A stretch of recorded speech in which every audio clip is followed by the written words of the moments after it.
démocratie qui ne respecte pas le choix du peuple souverain expose le pays à des périls. Il n'est pas moralement acceptable d'organiser des élections dont les résultats sont connus d'avance et décidés par une poignée d'individus. Il est moralement inacceptable que la validation des candidats aux élections soit entourée de suspicions, de controverses et de manipulations politiques. Nous constatons que notre pays est malade dans tous les domaines. Les dirigeants semblent ne plus savoir quoi faire. Leur entêtement à conduire la gestion de l'État est inquiétante. Aucun pays au monde ne peut fonctionner de cette manière et ne saurait abandonner sa population dans une telle situation. En cette période où nous nous préparons à élire un président de la République, j'ai décidé de m'adresser à vous, chers fidèles du Christ, hommes et femmes de bonne volonté. Notre communauté porte dans sa mémoire et dans sa chair les signes de souffrance atroces qui frappent particulièrement les plus pauvres et les plus faibles, pris en otage par des chaînes de la corruption et de l'injustice.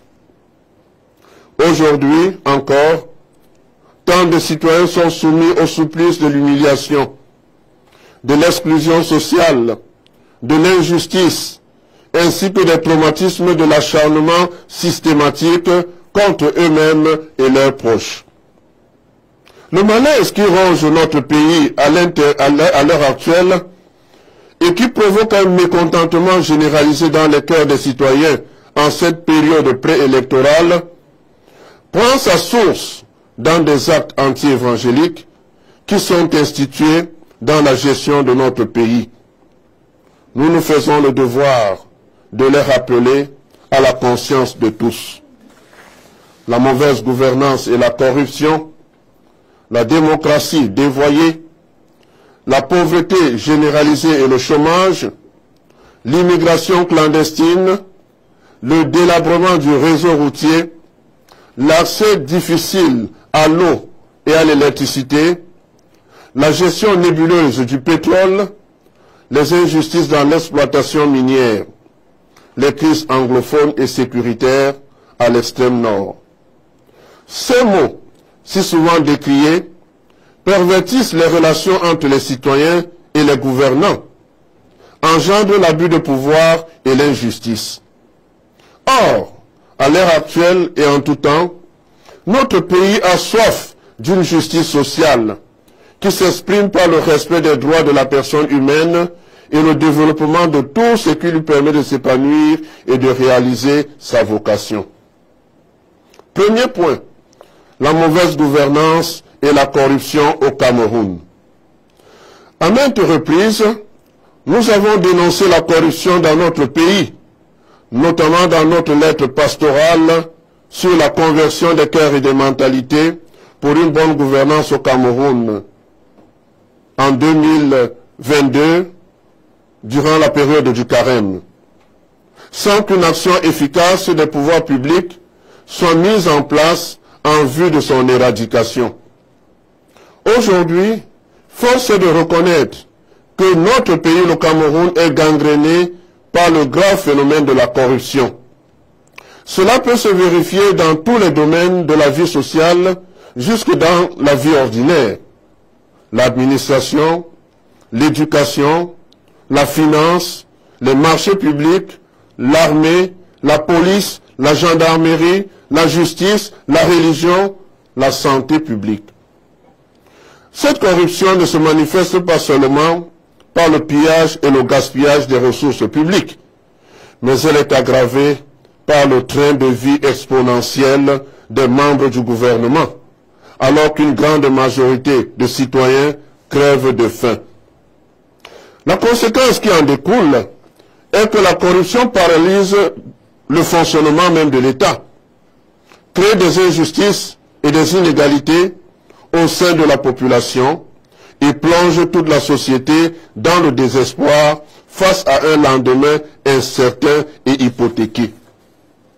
La malgouvernance et la corruption qui gangrènent notre pays s'expliquent par le fait que le citoyen camerounais n'est plus au cœur des préoccupations des dirigeants.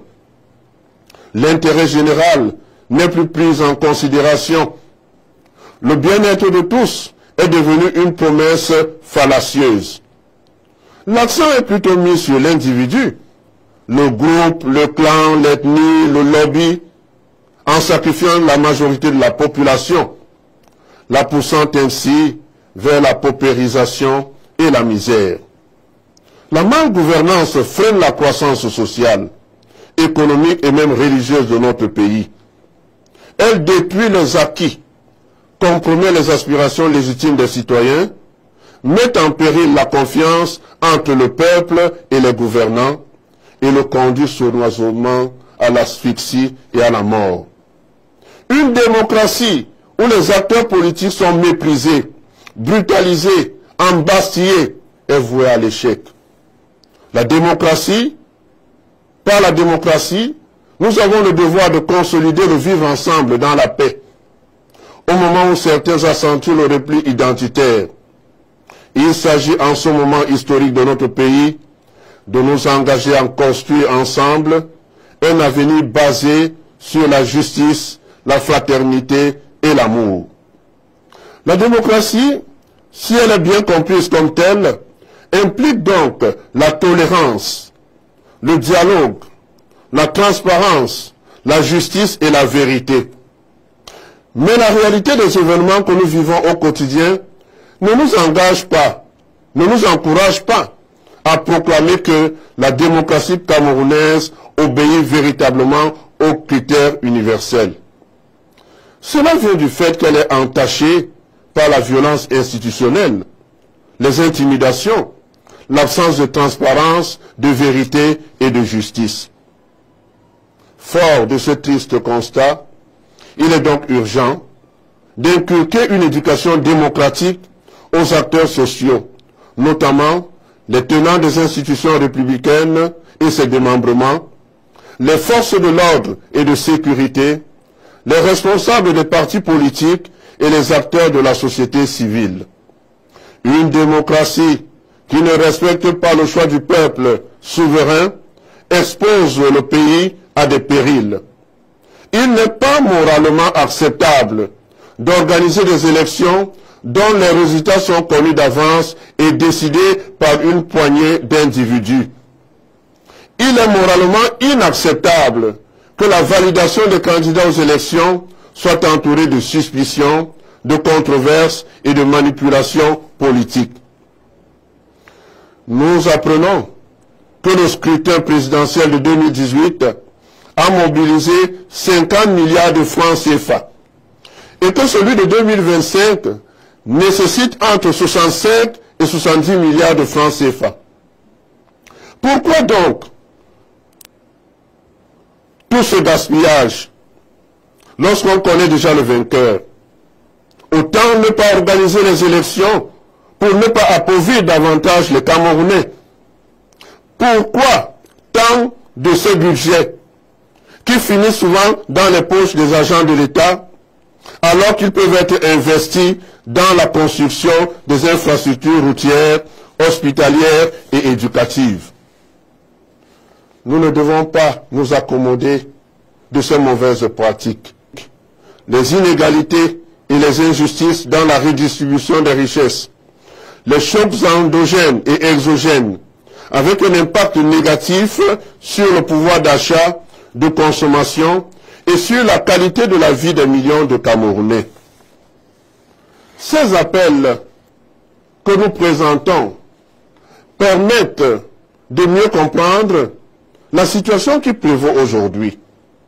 La pauvreté au Cameroun est un facteur très préoccupant, vu le nombre croissant de personnes qui luttent au quotidien pour survivre avec des revenus très bas. Ainsi se creuse chaque jour la fracture entre les gouvernants et les citoyens à cause de l'accroissement des inégalités sociales, le refus de promouvoir un développement humain intégral profitable à tous. Entre 2009 et 2016, 2018 et 2022, 2316 sur 6458 entreprises se sont fermées au Cameroun, confère l'annuaire statistique du sous-secteur travail et sécurité sociale. Un autre rapport mentionne qu'environ 7 entreprises sur 10 créées entre 2010 et 2015 ont fermé leurs portes. Le Cameroun avait 188 entreprises publiques, n'en compte plus qu'une dizaine aujourd'hui, en 2025, et dont la plupart sont sous perfusion. Selon le rapport de l'Institut national de la statistique, suite à l'enquête camerounaise auprès des ménages, le taux de pauvreté au Cameroun en 2024 est estimé à environ 37,7%. Ce qui signifie que de 4 personnes sur 10 vivent en dessous du seuil de pauvreté, soit 10,1 millions de Camerounais vivant avec moins de 1000 francs CFA par jour. La jeunesse camerounaise est dans la détresse, sans avenir, sans perspective.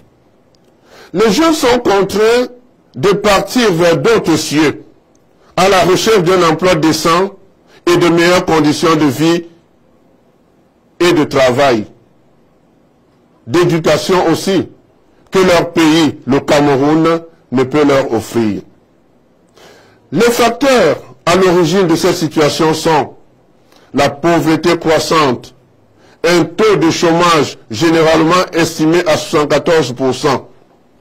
Les jeunes se jettent sur la route de l'exil ou de l'immigration clandestine, malgré tous les risques qu'ils encourent au désert du Sahara et dans la Méditerranée. Cet exode des cerveaux vide notre pays des jeunes intelligents, qualifiés, des scientifiques, des ingénieurs, des professionnels de la santé au profit des pays offrant de meilleures conditions de vie et de travail. L'emploi se fait très rare pour les jeunes issus des familles pauvres. Dans un contexte d'injustice généralisée, les recrutements se font à coup de recommandations, au détriment de ceux qui n'ont personne dans les sphères de l'État. Les jeunes de notre pays sont les victimes directes des maux sociaux tels que la corruption, l'injustice, les abus de pouvoir, le tribalisme, les ambitions hégémoniques. À ceci, il faut ajouter la pauvreté et la misère. Ne pouvant supporter cette situation, beaucoup prennent le chemin de l'immigration et meurent en chemin avant même d'atteindre la destination rêvée. Chaque personne de bonne foi constate que le réseau routier national est en état de délabrement général, quelle que soit la région. D'après les statistiques du ministère des Travaux publics, 17,67% de routes sont en mauvais état, contre 11,17% de routes en bon état. Dans cette tranche, aucune des 10 régions du pays n'enregistre 25% de routes en bon état. Conséquence, presque tous les bassins agricoles sont enclavés et cela a un impact considérable sur le développement. Aussi, nos routes sont marquées par des nids de poules et des fissures béantes qui causent de nombreux accidents mortels. Pourtant, des sommes considérables sont investies par le gouvernement pour la construction ou la réhabilitation des routes sans résultat probant. Mais pourquoi en sommes-nous arrivés là? Tout simplement parce que l'octroi ou la soumission d'un marché public en général, construction d'une route, d'un édifice public, livraison du matériel, est conditionné par des rétrocommissions.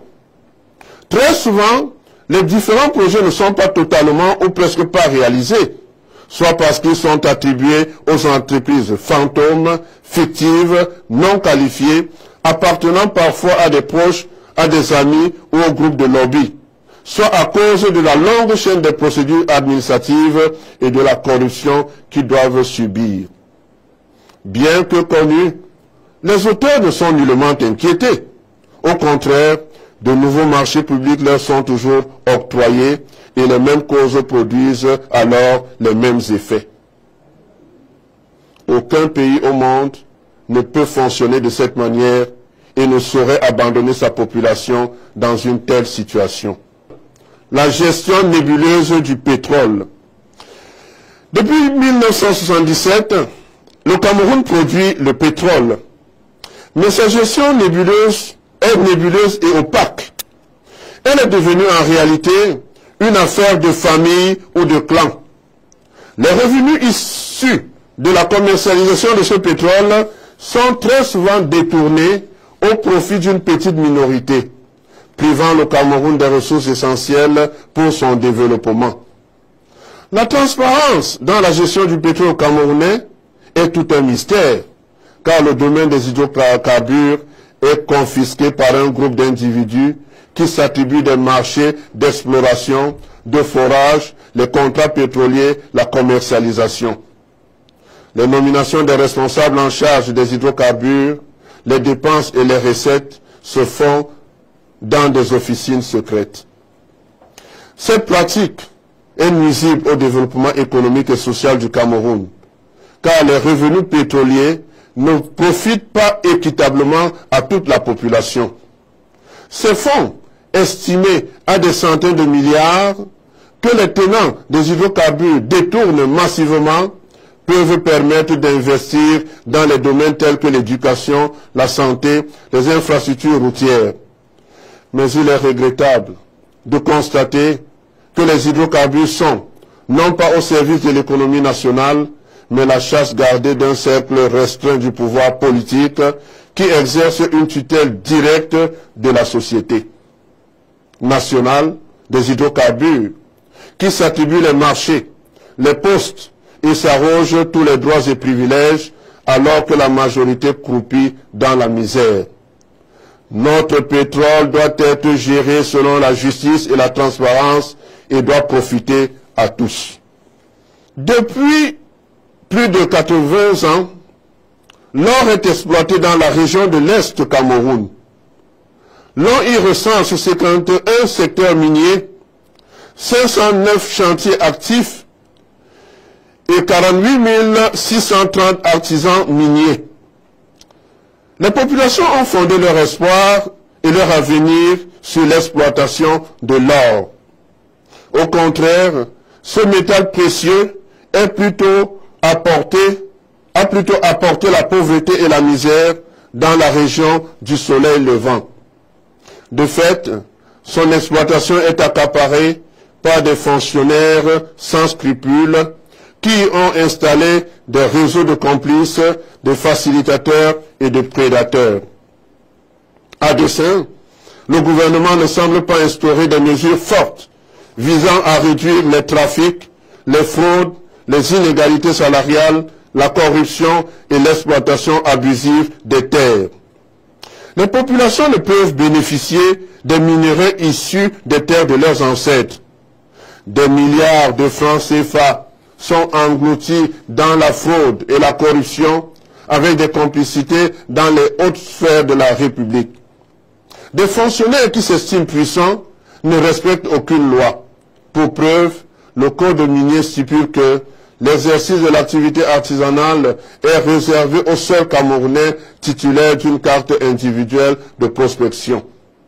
Or, dans la pratique, la situation sur le terrain est marquée par l'occupation illégale de vastes étendues de terre par des personnes sans foi ni loi. Les autorités obtiennent des permis d'exploitation et les bradent aux étrangers sous le prétexte que ce sont des partenaires technico-financiers. Pendant ce temps, les populations sont dépossédées de leurs terres à la grande indifférence des autorités. Nous devons dénoncer cette situation qui crée des frustrations et la colère au sein des populations. Le bien commun ne devrait pas profiter à une seule classe. Et c'est sa mauvaise répartition qui conduit à des revendications et à des affrontements. Ce qui peut rétablir une bonne entente entre les hommes, c'est un meilleur partage du bien commun. nous constatons que notre pays est malade dans tous les domaines. Les dirigeants semblent ne plus savoir quoi faire. Leur entêtement à conduire la gestion de l'État est inquiétante. C'est pourquoi nous avons le devoir d'alerter sur les signes avant-coureurs de la mort lente de notre pays. Les Camerounais aspirent à une alternance dynamique, source de progrès et de développement économique. Sinon, nous pourrions nous retrouver dans un abîme sans fond. Le malheur de notre pays provient justement de la fermeture aux options nouvelles que nous souhaitons tous.